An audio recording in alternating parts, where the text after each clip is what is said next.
Hello, this is Phil McDade from Micah Acting Group. I want to give you an update on the planned protest that we're hoping to have tomorrow evening in Derry, outside the Playhouse on Artillery Street. We hope to be there at about 6:30 tomorrow on the walls outside the Playhouse.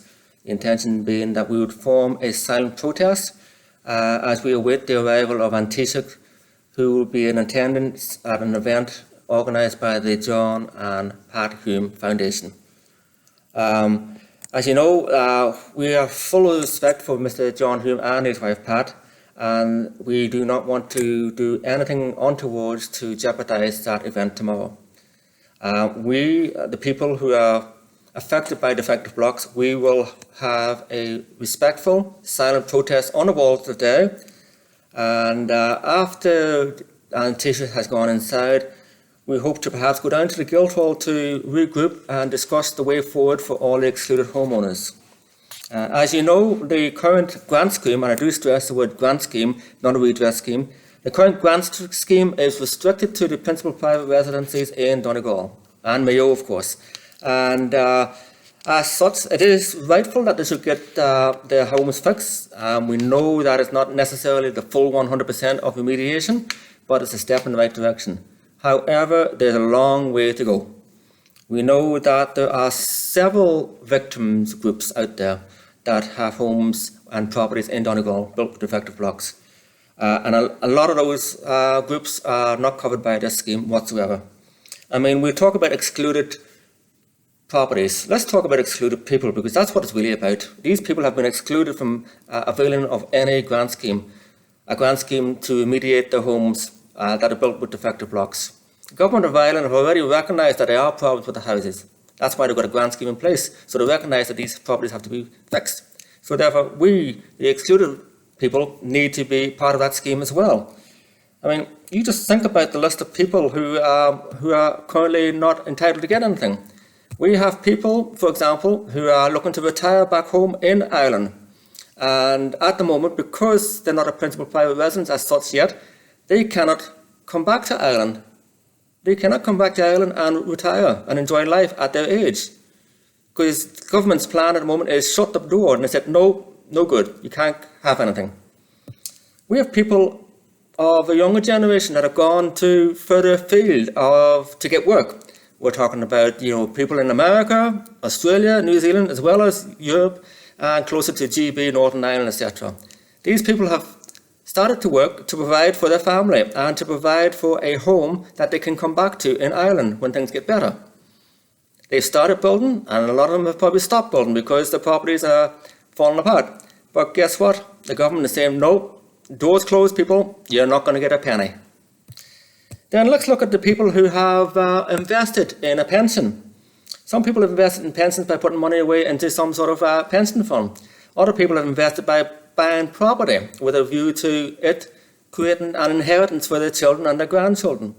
But because it's not their principal private residence, the government has said to them, sorry, tough, you're not entitled to a penny.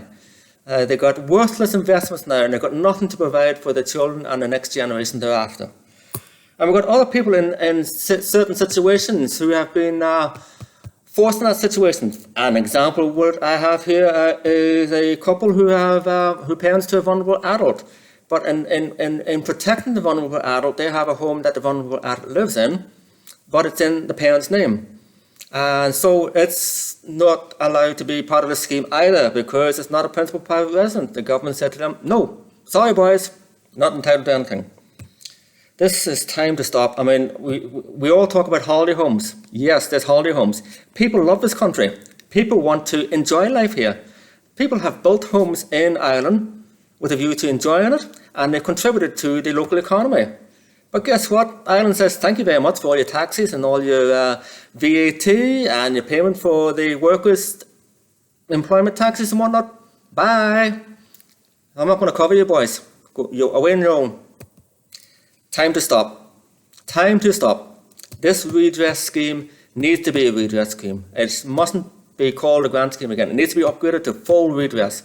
It has to be full redress, 100%, and 100% for 100% of the remediation costs required to get the homes back to the proper place. And it needs to be 100% for 100% of the victims with properties and homes in Donegal and Mayo at the moment, as this grant scheme is in place, and it needs to cover everybody. But let's not stop there. It needs to be 100% for all types of properties that are affected in Ireland. We've got Sligo, we have Clare, we have Limerick, we have Tipperary mentioned it, we have Skerries in Dublin even mentioning it. Time to change, people. It's time for this country to get off its feet and do something about it. I mean, the government of Ireland, you're voted by the people of Ireland. Respect the people of Ireland. Do something about it.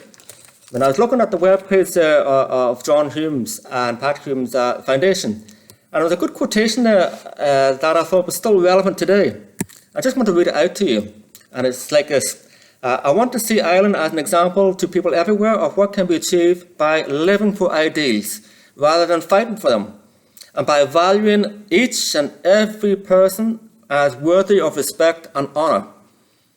I hope tomorrow night, as an Taoiseach attends the event tonight, he takes inspiration from John Hume.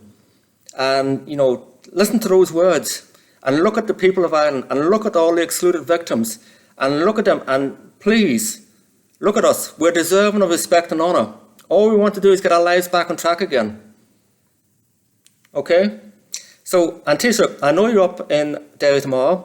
I'm extending an offer of an invitation to you to invite people from representatives of the excluded homeowners to meet up with you for a short period of time beforehand, or whatever time suits yourself. Now, the local minister, Charlie McConlogue, has all our contact details. Feel free to discuss it with him, and he'll make an arrangement to get the contacts in place. I'm looking forward to seeing you one way or the other, and I hope you have a good evening tomorrow. And people, see you at 6:30 tomorrow, and let us show respect in our silent protest. Good luck.